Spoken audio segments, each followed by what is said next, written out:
And there are 80 people with incredible stories of survival, stories they had to beat the odds just to tell. 3TV's Tyler Baldwin is joining us now from John C. Lincoln today, where he was there for a reunion of dozens of level 1 trauma survivors. Tyler. Yeah, this was just an awesome get-together, a chance for former patients to meet the doctors, the nurses, the first responders that saved their lives. And to put things into perspective for you, a level 1 trauma patient means that's a person that most likely only has an hour to live. This axle, as huge as it is, was pushed in 4 feet, almost 5 feet. That's Phoenix Fire Captain Crystal Rosanico showing us exactly what happened back on August 10th last year when her fire truck was hit by another car on the way to a call. They're trying to save people and then this happens. I mean, it's just awful. The crash left Captain Rosanico clinging to life. Thank God I had 2 paramedics in the back seat of my truck. Treated me, had me here, John C. Lincoln, within 8 minutes.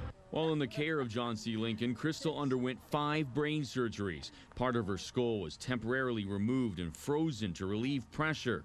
And she blacked out for about a 6-week span while she recovered in the hospital. And I cried more and longer than I ever have in my life, but it was between the elation of the possibility that she would be back and the terror of that fact that she might not. It is so awesome. Oh, thank you. Thank you for taking care of me. Yeah. Today, she's one of 80 trauma survivors who have gathered here to reunite with the people who kept them alive. You gave us a run for our money, I'll have to tell you that. Really? Oh, yeah. Thanks to the miraculous work at John C. Lincoln and months of rehab, Crystal is back to work on her fire truck, doing what they do here, saving lives. The good Lord, for whatever reason, had plans for me, and I did survive.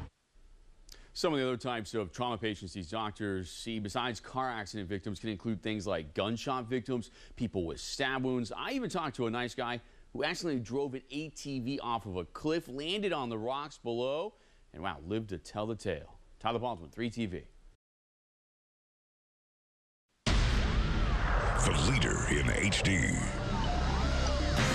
This is 12 News. And at 6, the power of saying thanks. Dozens of trauma survivors meet the doctors who gave them a second chance at life. A gathering of medical miracles today at a Valley Hospital. More than 80 trauma survivors got together for a reunion at John C. Lincoln's North Mountain Hospital.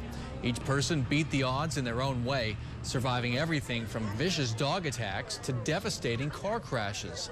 Today, they said thank you to the trauma teams that helped save them. The team here took great care of me, opened me up, and repaired my heart that had been damaged so that I could be here for my kid. I was born here when I was, an infant, and I was reborn here just a few years ago when they saved my life again. Wow, that is remarkable. For many survivors, today is the first time they can remember meeting the trauma surgeons and nurses.